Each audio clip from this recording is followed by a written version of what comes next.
আগামী দিনে বাংলাদেশের ছাত্র জনতা আবারও জীবন দিবে, রক্ত দেবে, আগামী সংসদকে কোরআনের সংসদে পরিণত করবে। ইসলামী আন্দোলন বাংলাদেশ শুধুমাত্র ক্ষমতার রাজনীতি করে না, ইসলামী আন্দোলন বাংলাদেশ জনগণের কল্যাণে ইবাদতের রাজনীতি করে। আমরা দেখেছি 24-এর গণ অভ্যুত্থান পরবর্তী সময়ে এদেশে যারা ক্ষমতার রাজনীতি করে তারা মানুষের ঘর বাড়ি দখল করেছে, অফিস আদালত দখল করেছে, টেন্ডারবাজি করেছে, দুর্নীতি করেছে। আজকে সময় হয়েছে জনগণের পাশে দাঁড়ানোর, জনগণ তাদের থেকে আশাহত হয়েছে। এই জন্য প্রিয় ভাইয়েরা, এই যে 24-এর গণ অভ্যুত্থান হয়েছে, আমরা দেখেছি ছাত্র জনতা জীবন দিয়েছে।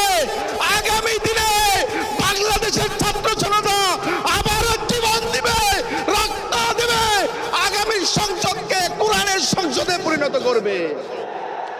এই আহ্বান এবং প্রত্যাশা রেখে আপনাদের প্রতি সবিনয় আহ্বান জানাতে চাই, প্রিয় বন্ধুগণ, আগামীর বাংলাদেশকে সুন্দর এবং বৈষম্যমুক্ত হিসাবে গড়ে তুলতে মাঠে ময়দানে প্রস্তুতি নেন, নিজেদেরকে যোগ্য হিসাবে গড়ে তুলেন।